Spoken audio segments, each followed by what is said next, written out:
The Oscars are right around the corner, and that is no news. However, Nuremberg's approach to its Oscar campaign is... If you haven't already, go ahead and hit the subscribe button to never miss a video. We have daily film content, including movie reviews, movie news, and so much more. So go ahead and hit the subscribe button to never miss a video. Nuremberg is not the first film to campaign for the Oscars this year. However, it is doing it in the most bold way. Now, kind of have a theory here about the Oscars and what we're going to see this year coming up. And, it's been online for months now that people, or audience members, have been campaigning for Sinners and Weapons to be top frontrunners for the Oscars. I don't see that happening personally. A few years ago, maybe, because for a couple years there, I feel like the Oscars were kind of trying to bring back viewership because viewership had fallen so low over the past decade. Viewership has been in a decline. They're trying to bring the Oscars back to its glory. But I think by just nominating the highest grossing films of the year isn't what's going to really bring back the Oscars. Because the Oscars were never about, rewarding the highest grossing films. It was about rewarding the best films in filmmaking. And generally speaking, those films were always more artistic films or, these big grand epics, not your popcorn blockbusters, which we kind of saw that trend kind of teetering on in the last couple of years. Now, last year, Anora won Best Picture, Best Actress, Best Director, Best Editor, Best Cinematography, and that was a film that wasn't a huge box office success. It didn't fail at the box office, but again, the strategy of releasing it was different from most films. It had a limited, not most films, how films right now are kind of releasing, where it went back to the traditional Oscar roots, where you release your film in limited theaters at first to qualify for the Oscars, and then as you get closer to the Oscar nominations and the Oscar season, you then do a wide release, and then you do, your video release. So that's how Anora kind of played it out. And fun fact, Anora actually spent more money on their Oscar campaign than they did the film itself. Like, the budget for the Oscar campaign was a couple $1 million more than the actual budget for the film. Now, is that something we're going to see this year? Probably not. But like I said, the frontrunner is Nuremberg, which is starring Russell Crowe, Oscar-winning actor. It's also starring Rami Malek, who is an Oscar-winning actor, with an Oscar nominee actor as Michael Shannon also starring in the film. This film, however, got very little marketing. It did do a wide release, I believe. It's in pretty much every theater around. However, the marketing for the film has been very on the light side. I've only seen maybe one trailer for this film. Two. I've seen exactly 2 trailers for this film. And I go to the theater 3 to 5 times a week. I see various different films, from blockbusters to indie art house films and foreign films. So generally the trailers I see are a wide variety of trailers, with the exception, of course, when I go see blockbusters like, The Running Man I saw last night. You see the same trailers for it. You always generally see the big popcorn flicks before the popcorn flicks. You'll see more indie films being previewed before indie films. So generally, you're trying to market your films to your core audience. So with that being said, this film didn't get a whole lot of marketing. However, I'm already seeing a lot of marketing for the Oscar campaigns for its For Your Consideration campaign. And Blue Moon also did a minor release for their Oscar campaign, which that's a film that got absolutely zero marketing. I came across that film just by chance, not something that really got marketing at all. I didn't see any trailers for it. It did get a wider release because it was in most theaters. Again, well, I see wider release, but it went in pretty much every AMC across the U.S. But it was, from what I'm hearing online, talking to other film nerds online, it was a very limited release because it wasn't there long before it got pulled. It had maybe a week and a half in theaters, so it wasn't your traditional length of time, but it got a wide release right away.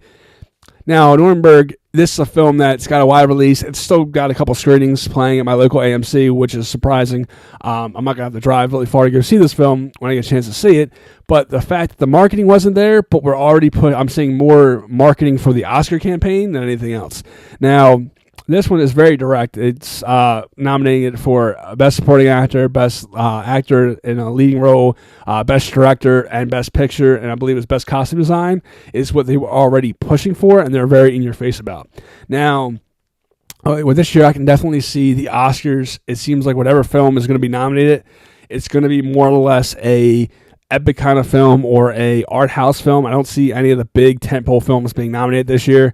And I also see this year a lot of the films that are getting nominated are going to be spending way more money on their marketing campaign and less on their the marketing campaign for the Oscars, their Oscar campaign, I should say, not the marketing, and less money on their marketing campaign. Now, that being said, Christie has been a topic on everybody's mind, a film that bombed the box office with a up-and-coming A-list actress such as Sydney Sweeney, who is all over social media and is very much a icon for various different reasons. She's very iconic right now.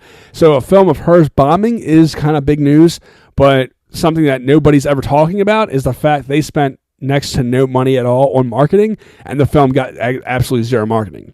So my theory of this is, and because granted, everybody who's seen the film, critics and people within that circle, have been praising her performance, myself included.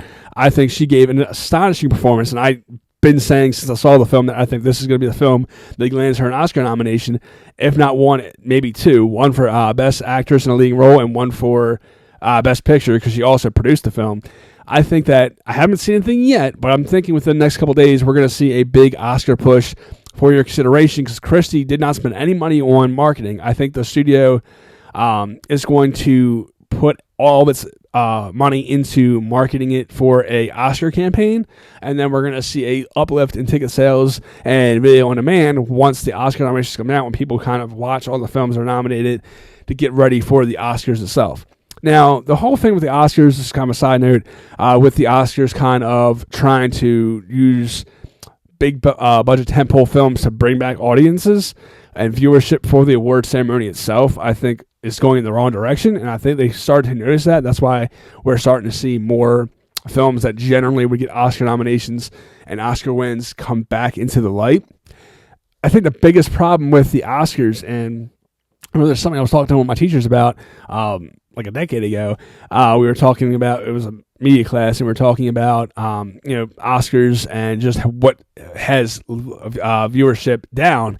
And the argument is that I didn't think it was the type of films, because the Oscars are held on a standard of having a certain style film that generally wins. And the big argument was, is it because of the host? Now, I think the host is going to play a big part on the award ceremony, because people watch the awards for the ceremony itself. If you have a good host, you're going to have good viewership. And I think that if you look at the hosts over the years, you had Billy Crystal hosting many of times the Oscars, and you had, because Billy Crystal was an A-list actor, he was a comedian, he was somebody who people would pay to go see. So if you're going to tune in at home to watch, if for free on ABC, to watch Billy Crystal host the Oscars for the entertainment of watching the award ceremony itself. Now, I remember back in 2011, they had Anne Hathaway and James Franco hosting to try to bring in younger viewership, to appeal to the younger viewers and try to bring in those A-list actors, or those actors who the younger viewers are more familiar with. Now, over the past couple of years, I think we had Seth MacFarlane host, we had Chris Rock host. I just think that the viewership is down because of who they have hosting the show and how they're presenting the ceremony, not necessarily the films that are being nominated. Because let's be real, if you only cared about what got nominated, you want to see what wins, you could easily just look up online as it's going on Twitter, Blue Sky, and just follow the award wins as they come out. And the whole point of watching the show is for the host and be entertained during the ceremony. So I think the host is what's going to make or break the Oscars, not by trying to configure and nominate films that aren't necessarily Oscar worthy just to bring in viewership. And you're losing credibility, because if you start nominating and awarding just popcorn flicks that aren't the best of the best just to bring in viewership, you're going to diminish what the Oscars are, and you're going to turn into the MTV Movie Awards. And I think they've started to notice that, and that's why we're kind of going back and shifting back towards what once was as far as the standard of Oscars. And with that being said, we're going to wrap it up with saying I think Christie is going to be the next film that gets a big push for your consideration. I also think that it's going to be one that gets a lot of Oscar nominations. And again, I'm going to keep reporting on this as it comes out, but as of right now, we've seen Blue Moon and Nuremberg are the two front runners for promoting for the Oscars for your consideration to really push the Oscar campaign. We haven't seen anything for Sinners or Weapons, and I don't think we're going to. But as of right now, it's the two films that have really been pushing for the campaign, and we will continue to follow up and talk about all the Oscar news here on 4-Time Film School Dropout. As always, thanks for watching. Comment below. Let me know what are your thoughts and predictions on this year's Oscar nominations.